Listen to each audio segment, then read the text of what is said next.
Bismillahirrahmanirrahim. Assalamualaikum warahmatullahi wabarakatuh. Alhamdulillah, alhamdulillahi rabbil alamin, wa bihi nasta'inuhu ala umuri dunya waddin. Asyhadu an la ilaha illallah wa asyhadu anna Muhammadan abduhu wa rasuluh. Amma ba'd. Kaum muslimin muslimat yang dirahmati oleh Allah tabaraka wa ta'ala, Allahumma inna nas'aluka al-huda wat-tuqa wal-'afafa wal-ghina. Pada kesempatan kali ini kita memohon kepada Allah sekaligus bersyukur. Semoga Allah memberikan petunjuknya kepada kita, memberikan ketakwaan kepada kita. Kemudian juga Allah berikan kecukupan dan kita pun tergolong orang-orang beriman yang memiliki kehormatan dan harga diri. Allahumma amin. Kita bisa bermajlis di tengah mungkin musibah yang melanda global dengan adanya COVID-19 atau virus corona. Tetapi inilah kaum yang beriman, ajaban di amril mu'min. Menakjubkan bahwa urusan orang beriman itu ketika sedang lapang bisa bersyukur kepada Allah tetap, dan ketika diuji pun juga dalam kondisi sabar. Apalagi ketika diuji sabar bersyukur, Masya Allah, bagus sekali. Nah, kita bersyukur ya, meskipun mungkin khususnya di zona merah ini kita nggak bisa sholat wajib di masjid, tidak bisa jumatan, tetapi kita berusaha tetap mendekatkan diri kepada Allah dengan hal-hal semacam ini. Majelis ilmu tidak terlewatkan, apalagi sekarang sudah dipermudah dengan adanya media semacam ini. Wallahu a'lam bishawab. Kita mulai dengan al-mas'alah ats-tsaminah, yaitu perkara yang ke-8 dari masail al-jahiliyah, perilaku dan kebiasaan orang-orang jahiliyah yang kita diminta untuk menjauhkan diri darinya, kalau bisa malah mendakwahkan kepada umat supaya umat terjauhkan diri dari amalan-amalan jahiliyah. Kemarin yang ke-7, di sana kita jelaskan bagaimana orang yang punya kekuasaan, orang yang punya kekuatan dan harta, bahkan kecerdasan itu merasa dirinya itu benar. Pakem dan konsep kebenaran ada di mereka. Dan pada permasalahan ke-8 ini kebaliknya. Orang-orang yang lemah, orang-orang yang tidak memiliki harta dan kuasa, meskipun mereka benar, tetap tidak dianggap benar. Laisa ma'ahum haq. Kebenaran bukan pada mereka. Kenapa? Karena mereka du'afa, mereka fuqara, mereka tidak punya kekuasaan. Kaum yang marginal kalau bahasa sekarang. Nah, tentunya kita berlindung diri. Berlindung diri kalau setiap hari di akhir tahiyat kita berdoa, Allahumma inni a'udzubika min adzabil qabr wa min adzabi jahannam wa min fitnatil mahya wal mamat wa min fitnatil masihid dajjal. Kita berlindung diri, ya Allah, semoga kita jauhkan dari neraka, jauhkan dari azab kubur, fitnah orang yang masih hidup, fitnahnya orang yang sudah meninggal, ya. Dan kita juga minta perlindungan diri kepada Allah supaya dijauhkan dari fitnah dajjal. Dajjal kita tahu kelak di dunia akan membawa fitnah, ujian besar sebagai tanda akhir zaman atau kiamat, dan diantaranya membawa 3 hal besar: fitnah agama, fitnah harta, dan fitnah ilmu. Dan ini kita bisa nyebrang dengan melalui Quran surat Al-Kahfi. Kita tahu Al-Kahfi artinya gua, dan gua fungsinya untuk berlindung. Dan ternyata dari situ kita tahu ada 3 pelajaran besar juga. Kita berlindung dari fitnah agama. Bagaimana Ashabul Kahfi menjaga agama, menjaga akidahnya, sampai dikejar-kejar sembunyi itu di gua. Alhamdulillah. Dan nanti Dajjal juga membawa fitnah agama sampai di ranah akidah, bahkan rububiyah itu atas kehendak Allah diberikan kepadanya. Nanti akan ketemu orang-orang yang pengen orang tuanya mereka dihidupkan.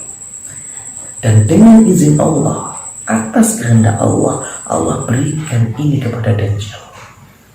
Sampai bisa menghidupkan orang yang mati. Jangan menyembuhkan yang sakit, sampai menghidupkan yang mati. Fitnah, cobaan besar. Dan nanti yang kedua yaitu fitnah harta. Dalam surat Al-Kahfi, bagaimana ada dua pemilik kebun yang satu bisa tawadhu, bisa menyerahkan diri kepada Allah, ini semua datang dari Allah. Satu yang sombong. Dan yang ketiga yaitu fitnah ilmu, ya, yang Rasulullah SAW sampai mengajarkan dua doa. Yang pertama doa Allahumma inni as'aluka ilman nafi'an, ya Allah aku meminta kepada dirimu agar diberikan ilmu yang bermanfaat.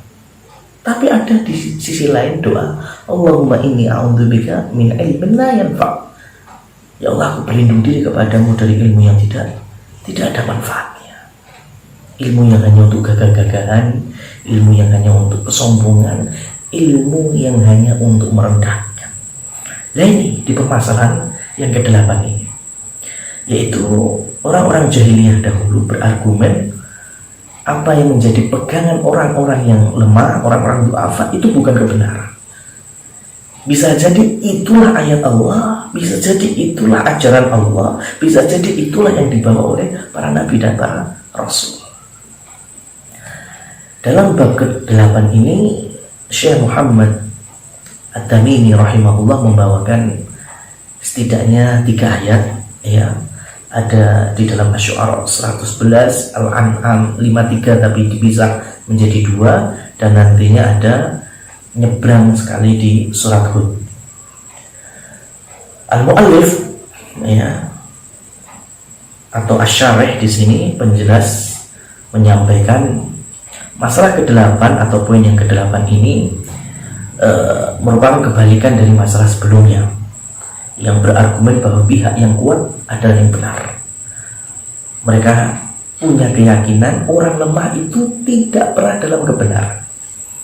Jika mereka benar, tidak mungkin menjadi orang lemah. Itu argumennya. Kalau orang-orang melarat, orang-orang yang tidak punya uang itu benar, mestinya mereka gak miskin, mestinya mereka gak fuqara lagi, ya. Kenapa kok mereka masih lemah? Ya karena mereka salah, gak benar. Nah inilah timbangan kaum jahiliyah. Mereka tidak tahu bahwa kekuatan itu datangnya dari siapa? Dari Allah Subhanahu wa ta'ala.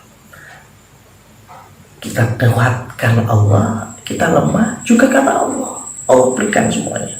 Kita ini cuma diminta untuk beramal. I'malu fakullu muyassarun lima khuliqalah. Ayolah kita beramal. Insya Allah kita dimudahkan oleh Allah, ya, sesuai dengan takdir kita, ketentuan kita. Bukan kemudian kita pasrah, bukan kemudian kita tawakul, enggak. Kita tetap berusaha beramal, baik itu di masa susah maupun di masa gampang. Nah, berikutnya ada penggalan ayat dalam surat Asy-Syu'ara ayat 111 mengkisahkan tentang Nabi Nuh. Kita tahu dalam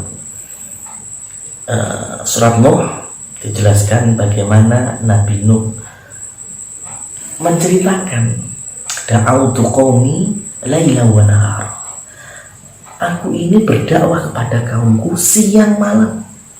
Itu pun 1000 kurang 50, 950 tahun berdakwah. Yang mendengarkan sedikit, yang menjawab dakwahnya apalagi. Di tengah-tengah itu orang-orang yang hidup di masa beliau berkata, qalu anu'minu laka wattaba'akal ardhalun. Itu orang-orang yang ikuti kamu itu, ya, memang bisa kita jadikan patokan untuk kita beriman. Mereka kan orang-orang hina, mereka kan orang-orang du'afa. Bayangkan, kira-kira sama nggak dengan ucapan orang-orang Quraisy, Abu Lahab, Abu Jahal, Umayyah bin Khalaf. Umayyah bin Khalaf gak terima Bilal itu ketika membawa qul huwallahu ahad, ya, bahwa satu-satunya zat yang berhak untuk diibadahi hanya Allah Subhanahu wa taala. Maka Umayyah bin Khalaf gak terima. Meskipun dia bisa berpikir, ya kayaknya sih benar, tapi karena dia budak disiksa. Ya, disiksa. Abu Lahab, Abu Jahal. Abu Jahal itu kurang sering dengar ayat apa. Di Mekah itu ayat turun terus menerus. Ya, apalagi ayatnya kadang pendek-pendek, akurat, menghujam.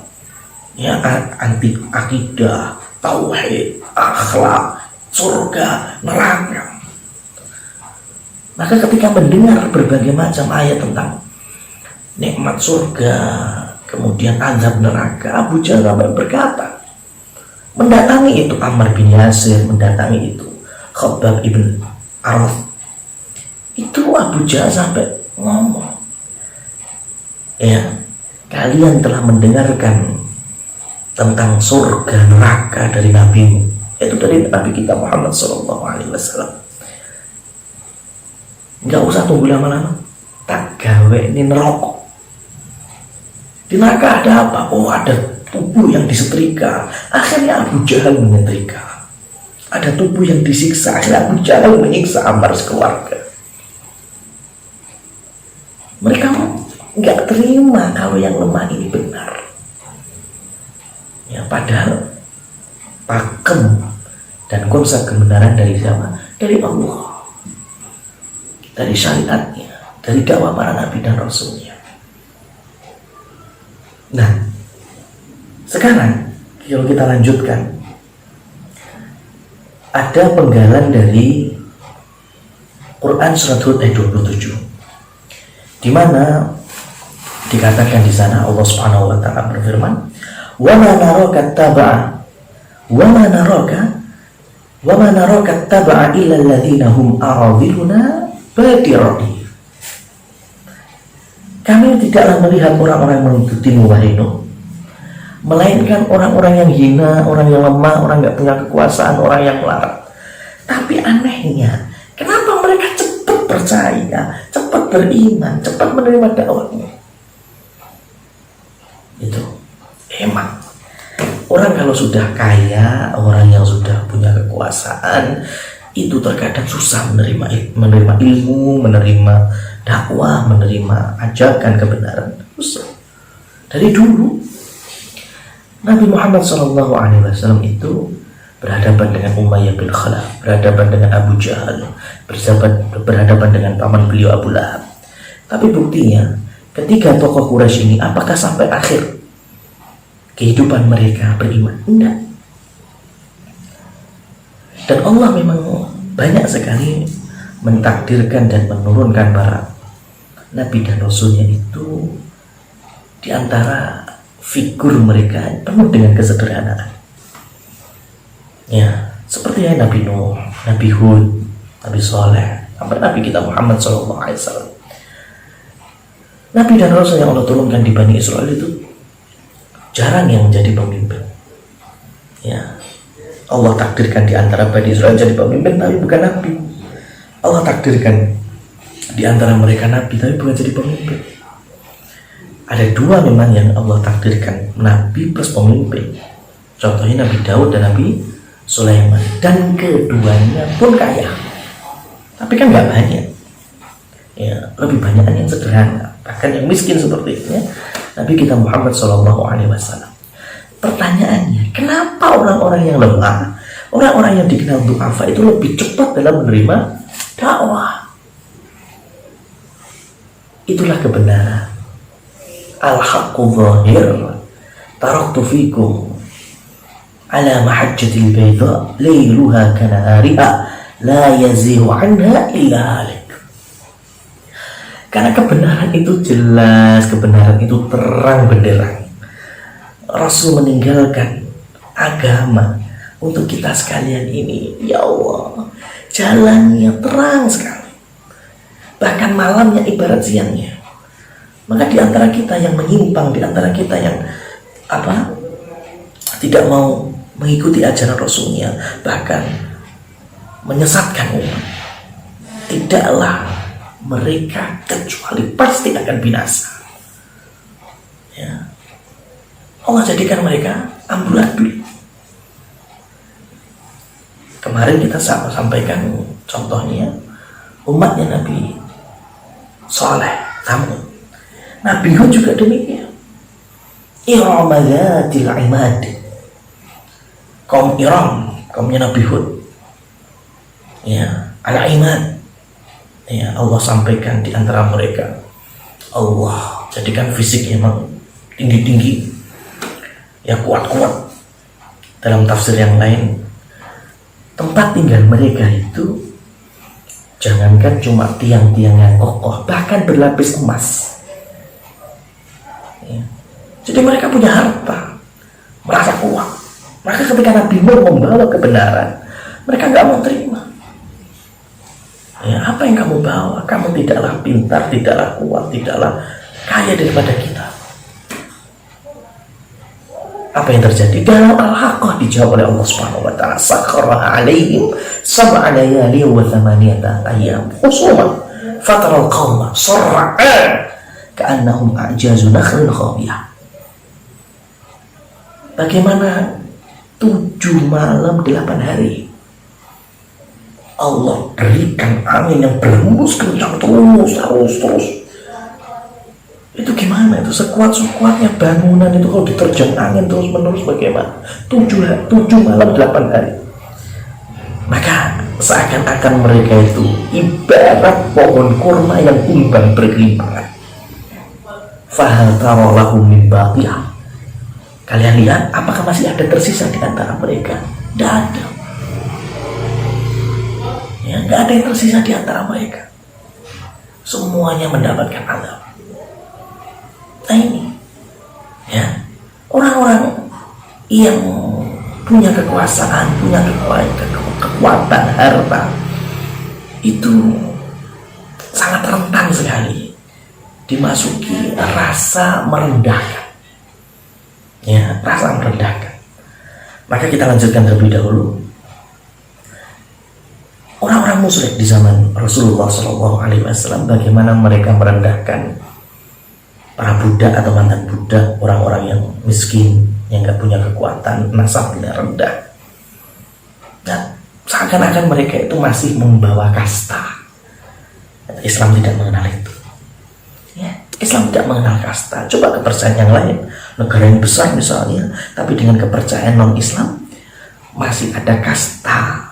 Ya, dan kasta terendahnya itu mau pinternya kayak apa, mau punya skill kayak apa, kerjaan nggak boleh bagus, rumah nggak boleh mewah, kendaraan nggak boleh punya, bahkan dihantemi di tengah jalan, dilihat oleh militernya, dilihat oleh pamong prajanya, dibiarkan. Kenapa? Alasannya karena mereka terlahir dan hidup dengan kasta paling rendah. Milik siapa ini? Milik orang kafir, orang yang nggak kenal Allah, nggak kenal iman dan Islam. Beda dengan kita. Ya, ketika dikumandangkan azan, kemudian siapa yang pertama kali masuk masjid dan berhenti sholat, tidak melihat pandang bulu apakah dia direktur, apakah dia kabak, atau mungkin dia yang lebih rendah daripada itu. Siapapun yang pertama yang berhak berada di sholat.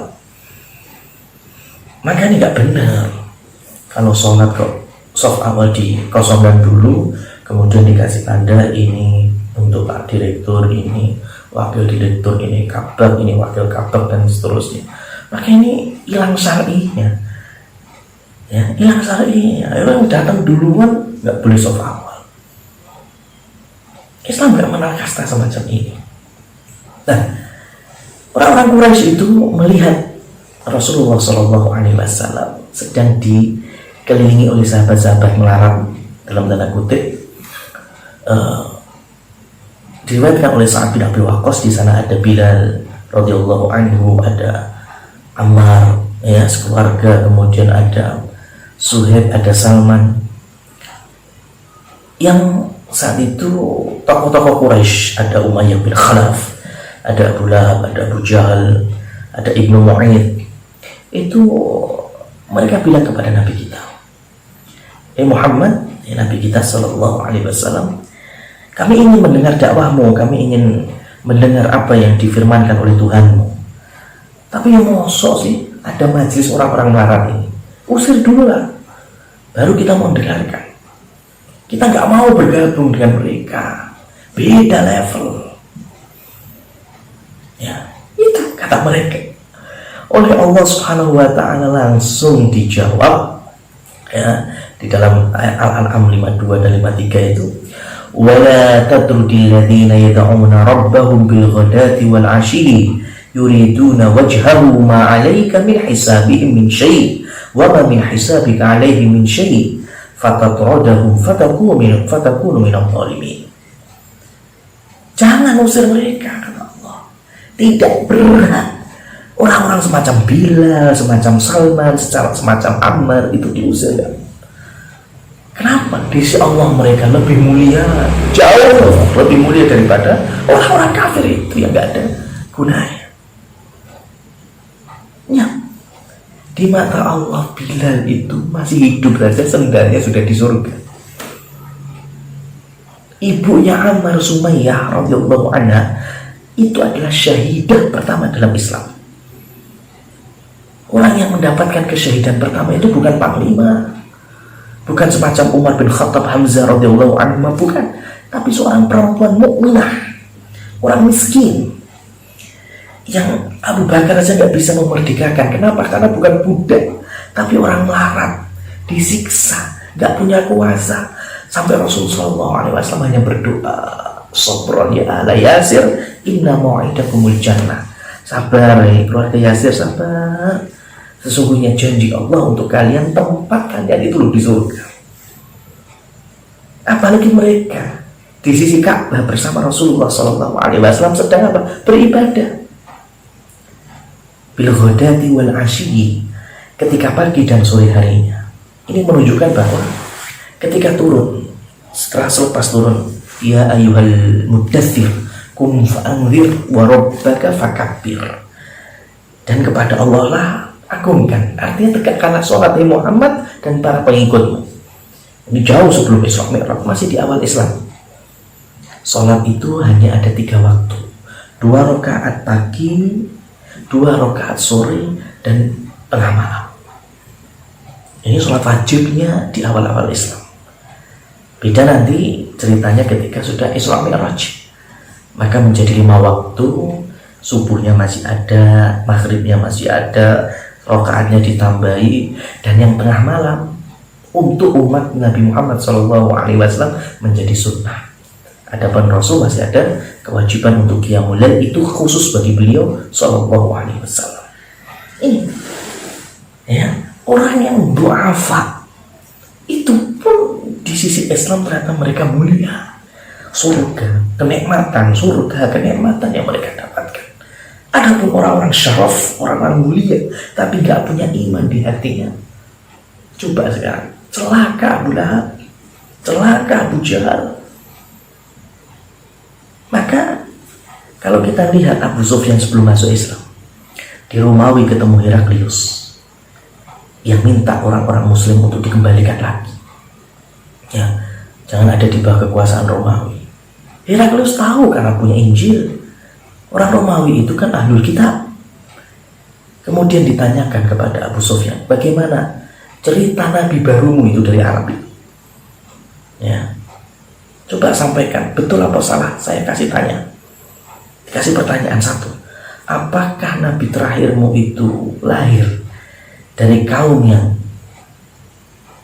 khitan? Ada yang sunat. Orang Quraisy itu kan sunat. Meskipun mereka musyrik dan kafir, tapi kan adat Nabi Ibrahim itu masih lengkap. Tawaf masih ada, manasik haji masih ada, meskipun banyak berhala di sekitar Ka'bah.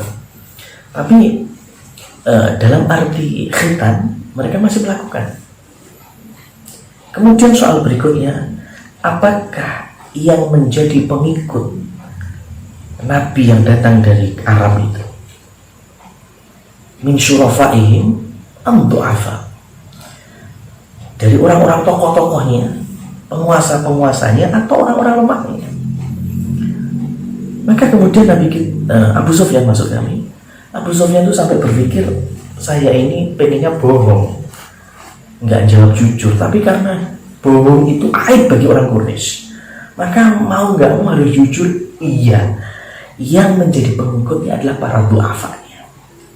Maka Heraklius pun menimpali. Begitulah kondisi para nabi dan rasul dulu. Pengikutnya pasti orang-orang lemah awalnya, bukan kemudian orang yang tokoh, orang yang berkuasa, punya harta, nggak mesti benar, beda. Karena Rasulullah SAW pun juga bersabda, khiyarukum fil jahiliyah, khiyarukum fil Islam, idza faquhu. Orang-orang yang tokoh di masa jahiliyah, ketika mereka masuk Islam, mereka pun juga mulia, mereka pun juga menjadi tokoh. Dengan catatan ketika mereka faqih, mereka sangat dalam tentang ilmu Islam itu.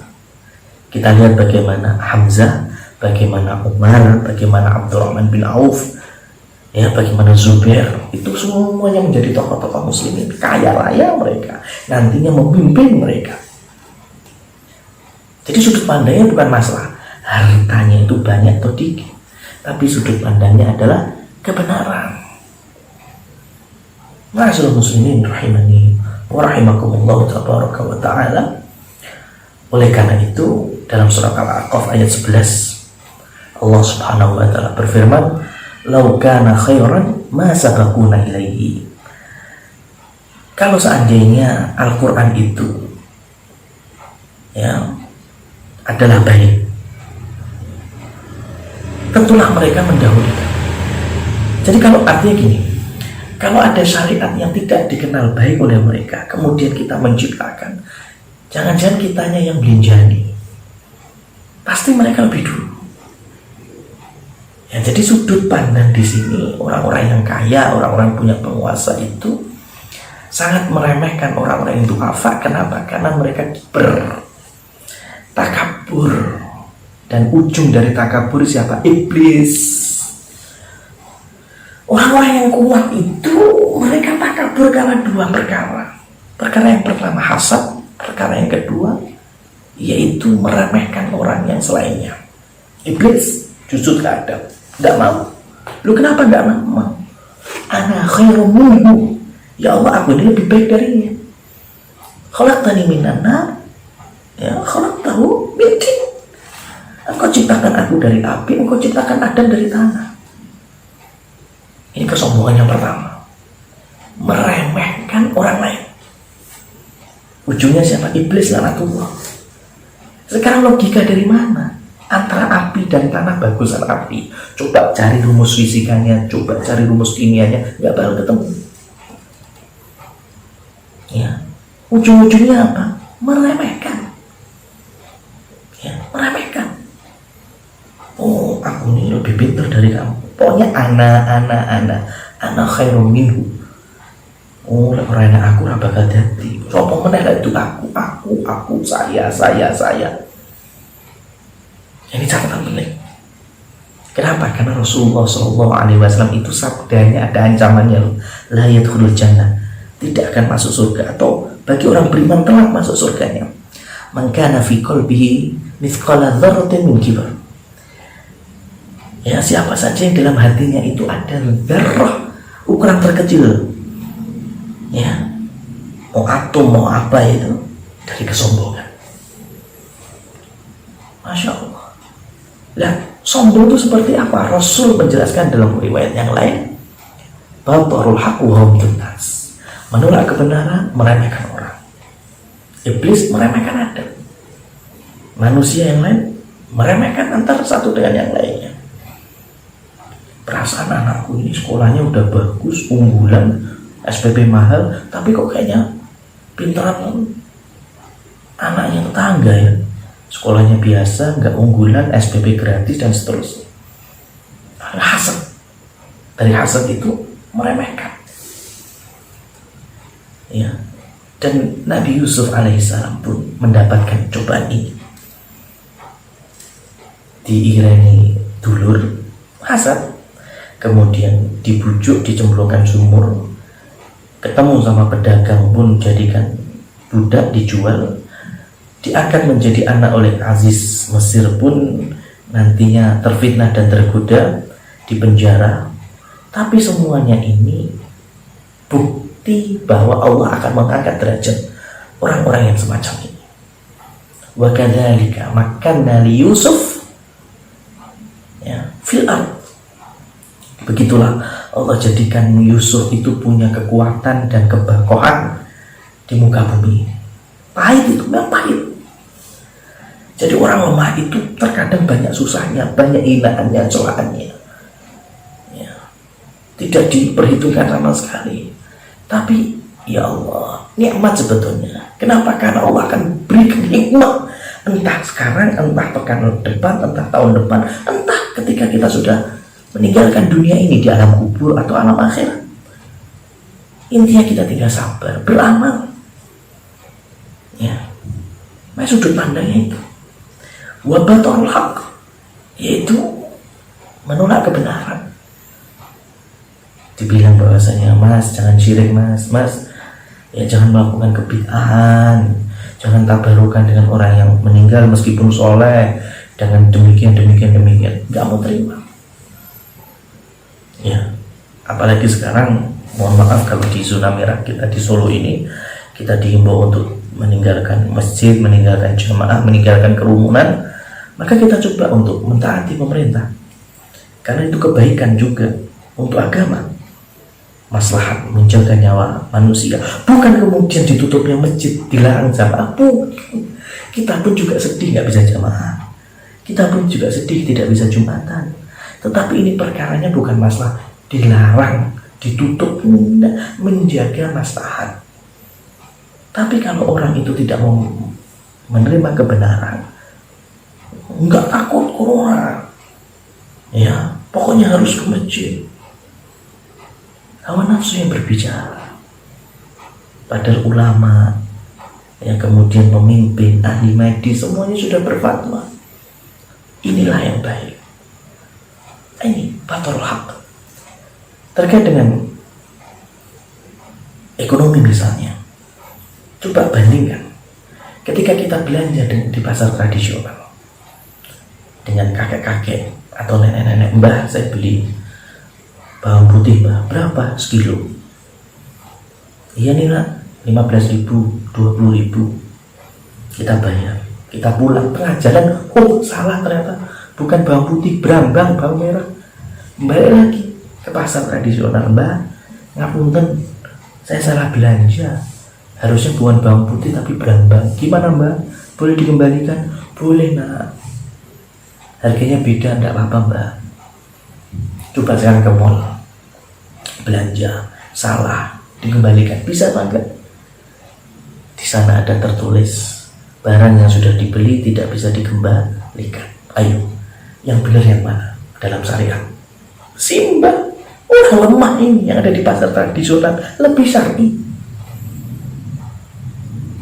Orang-orang dulu itu, orang-orang kampung itu, mereka tahu kalau meminjam duit ada tambahannya.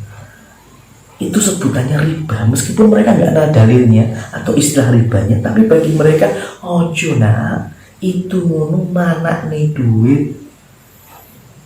Itu versi orang lemah, simbah-simbah kampung itu. Bagaimana dengan orang kota? Yang najis, gagah, kelihatan keren, ada tulisannya financial atau bank-bank ribawi itu. Coba sekarang, kebenaran di mana? Mending orang-orang tradisional, orang-orang kampung yang lemah itu, mereka tahu bahwa riba itu haram dengan istilah mana nih duit. Adapun orang-orang kota tetap aja ngeyel, mau dikasih nama bunga, mau dikasih nama tambahan, mau dikasih nama macam-macam. Sama orang-orang Quraisy dulu menamakan khamr, minuman memabukkan umpamanya, meskipun ini bukan khamr, mereka bilang apa? Berbagi, ya berbagi. Judi, mereka bilang apa? Sedekah. Kenapa? Kalau mereka kalah, ibarat mereka ya sedekah buat yang lainnya. Bayangkan sekarang judi dibilang sedekah. Ya, kebenaran di tangan siapa? Kebenaran di tangan Allah, kebenaran di tangan syariatnya yang dibawa oleh Rasulnya, dan siapa saja yang mengikuti petunjuk-petunjuknya. Dan semoga kita di antara mereka ya, jauh daripada kesombongan, menerima dengan mudah kebenaran, dan jangan sekali-kali meremehkan dan merendahkan orang lain. Aku qouli hadza, demikian yang bisa kami sampaikan. Insya Allah di pertemuan berikutnya kita sambung untuk poin yang ke-9, yaitu masalah yang ke-9 ya, bagaimana orang-orang jahiliyah itu tetap mendewakan tanda petiknya dari orang-orang yang punya ilmu tetapi salah atau fasik. Wallahu a'lam bishawab. Wassalamualaikum warahmatullahi wabarakatuh.